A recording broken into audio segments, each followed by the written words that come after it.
Rajeev Chandrasekhar BJP. സംസ്ഥാന അധ്യക്ഷനായതിനു ശേഷം ഏകാധിപത്യ ഭരണത്തിന് കീഴിലായി ബി.ജെ.പി. ചന്ദ്രൻ നിർത്തുന്നിടത്ത് നിൽക്കണം, ഇരിക്കാൻ പറയുന്നിടത്ത് നിൽക്കണം എന്ന അവസ്ഥ കേരളത്തിലെ ബി.ജെ.പി. പക്ഷങ്ങൾക്കിടയിൽ കല്ലുകടി ഉണ്ടാക്കി.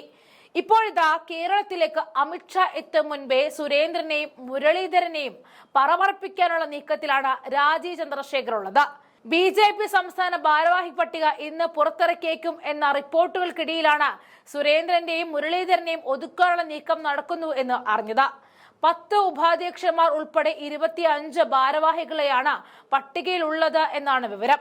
എം.ടി. രമേശ്, ശോഭ സുരേന്ദ്രൻ, എസ്. സുരേഷ്, ഷോൺ ജോർജ് എന്നിവർ ജനറൽ സെക്രട്ടറിമാരായിട്ടും പി. സുധീർ, സി. കൃഷ്ണകുമാർ എന്നിവരെ മാറ്റുകയും യുവമോർച്ച സംസ്ഥാന അധ്യക്ഷനായി പി. ശ്യാംരാജും മഹിളാ മോർച്ച അധ്യക്ഷനായിട്ട് നവ്യ ഹരിദാസും എത്തിയേക്കും എന്നാണ് സൂചന. ജൂലൈ 12-ന് കേന്ദ്ര ആഭ്യന്തരമന്ത്രി അമിത്ഷാ കേരളത്തിൽ വരുന്നുണ്ട്. അതിനു മുൻപായി തന്നെ പുതിയ നേതൃത്വം ഉണ്ടാകേണ്ടതുണ്ട്. പുതിയ ഭാരവാഹികളുടെ പേരുകൾ അടങ്ങിയ പട്ടിക കേന്ദ്ര നേതൃത്വം പ്രസിദ്ധീകരിക്കും എന്നാണ് സൂചന. നിലവിൽ ജനറൽ സെക്രട്ടറിമാരിൽ ഒരാളായ എം.ടി. രമേശ് തുടർന്നേക്കും. ഉപാധ്യക്ഷ സ്ഥാനത്ത് നിന്നും ജനറൽ സെക്രട്ടറി സ്ഥാനത്തേക്ക് ശോഭ സുരേന്ദ്രൻ എത്തും. മുരളീധരൻ പക്ഷത്തു നിന്നുമുള്ള പി. സുധീർ, സുരേന്ദ്രൻ പക്ഷത്തു നിന്നുമുള്ള സി. കൃഷ്ണകുമാർ എന്നിവരെ മറ്റ് ഭാരവാഹിത്വത്തിലേക്ക് മാറ്റി പുതിയ നേതാക്കളെ പരിഗണിക്കും.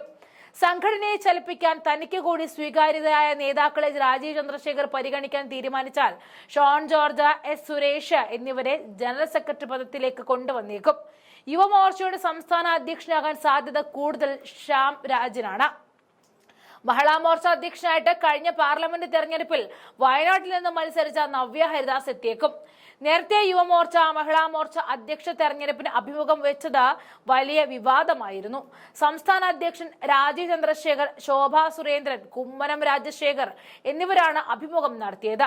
ഇതിൽ എതിർപ്പുമായിട്ട് കെ. സുരേന്ദ്രനും വി. മുരളീധരൻ വിഭാഗവും രംഗത്തേക്ക് വന്നു. പുനഃസംഘടനയിൽ സുരേന്ദ്രൻ മുരളീധരൻ വിഭാഗങ്ങളെ പൂർണ്ണമായിട്ടും തഴഞ്ഞേക്കും എന്നാണ് സൂചനകൾ. നേരത്തെ ബി.ജെ.പി. സംസ്ഥാന നേതൃത്വ യോഗത്തിൽ നിന്നും മുരളീധരനെയും സുരേന്ദ്രനെയും ഒഴിവാക്കിയത് വലിയ വിവാദമായിരുന്നു. ബി.ജെ.പിയുടെ പ്രവർത്തനങ്ങൾ ദുർബലപ്പെടുത്താൻ പാർട്ടിയിലെ ചില നേതാക്കൾ ബോധപൂർവം ശ്രമിക്കുന്നതായിട്ടാണ് രാജീവ് ചന്ദ്രശേഖർ പരാതിയിൽ വിശദീകരിച്ചത്. അതിന് പിന്നാലെയാണ് ദേശീയ നേതൃത്വം കേരളത്തിലെ ബി.ജെ.പിയിൽ സംസ്ഥാന ബി.ജെ.പിയിൽ എന്ത് തീരുമാനമെടുക്കുവാനും രാജീവ് ചന്ദ്രശേഖറിന് പൂർണ്ണ സ്വാതന്ത്ര്യം നൽകിയത്. നേരത്തെ ബി.ജെ.പിക്കാർ കമ്മിറ്റിയിൽ സംസ്ഥാന അധ്യക്ഷൻ രാജീവ് ചന്ദ്രശേഖറിനെതിരെ രൂക്ഷ വിമർശനം ഉയർന്നു വന്നിരുന്നു. പ്രവർത്തകർക്ക് ആത്മവിശ്വാസം പകരാൻ രാജീവിനെ കൊണ്ട് കഴിയുന്നില്ല എന്നാണ് പ്രധാന വിമർശനം. നിലമ്പൂർ ഉപതെരഞ്ഞെടുപ്പിൽ രാജീവ് ചന്ദ്രശേഖരന്റെ പ്രതികരണം തിരിച്ചടിയായെന്നും വിമർശനമുണ്ട്. എല്ലാം കച്ചവടക്കണ്ണോടെ കണ്ടാൽ പാർട്ടി തകരുമെന്ന വിമർശനവും യോഗത്തിൽ ഉയർന്നു വന്നു. തൃശൂരിലെ നേതൃത്വ യോഗത്തിൽ നിന്നും മുൻ അധ്യക്ഷന്മാരായ വി. മുരളീധരനെയും കെ. സുരേന്ദ്രനെയും മാറ്റി നിർത്തിയതും വിമർശനത്തിന് കാരണമായിട്ടുണ്ട്. കൃഷ്ണകുമാറിനെയും സുധീറിനെയും മാറ്റി നിർത്തുന്നതായിട്ടും യോഗത്തിൽ പരാതി ഉയർന്നു. വി. മുരളീധരൻ പക്ഷമാണ് രാജീവ് ചന്ദ്രശേഖരനെതിരെ വിമർശനം ഉയർത്തിയത്.